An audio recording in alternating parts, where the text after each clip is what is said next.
Donc, j'ai choisi de lire le chapitre sur la pédagogie libertaire de Neil.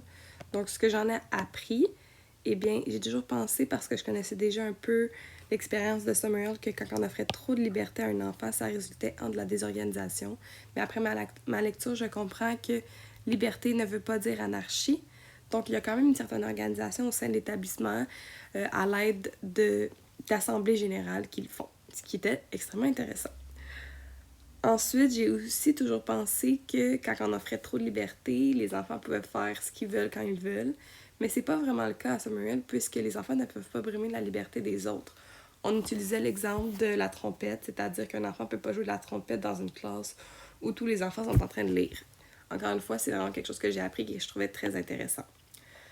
Ensuite, c'est surtout le lien avec la sécurité. Ça m'a toujours fait peur à Summerhill en me disant que les enfants pouvaient faire ce qu'ils veulent, mais finalement, je comprends quand même que Neil impose certaines lois ou certaines règles sur l'hygiène ou encore sur la sécurité, par exemple, pas de baignade après telle heure ou pas de baignade seule. Ensuite, pour ce qui m'a surpris, en fait, beaucoup de choses m'ont surpris, c'est une pédagogie entre guillemets qui est inhabituelle, mais principalement, c'est que les élèves ont le choix de participer au cours. J'ai toujours voulu savoir si, ou en fait, quand on donnait le choix aux enfants d'aller à l'école ou non, s'ils choisissaient d'y aller quand même. Il y en a certains qui le font, donc c'était quand même intéressant et surprenant de voir. Puis finalement, c'est qu'il n'y avait pas de pédagogie dans les classes. Donc on insiste vraiment sur le vouloir de l'enfant, mais je trouve ça quand même difficile de se dire que s'il n'y a pas de pédagogie, il n'y a donc pas d'organisation. Donc comment on fait pour inciter les enfants à s'asseoir et à être en silence? Ou en fait, comment on fait pour inciter les enfants à vouloir apprendre? Ce qui m'amène à mes questions.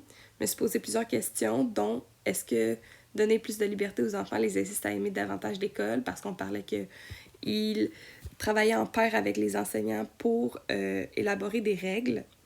Donc, ça serait intéressant de savoir. Puis finalement, comment assurer la sécurité, c'était ma première question, mais j'ai répondu pendant ma lecture avec les règles de Neil.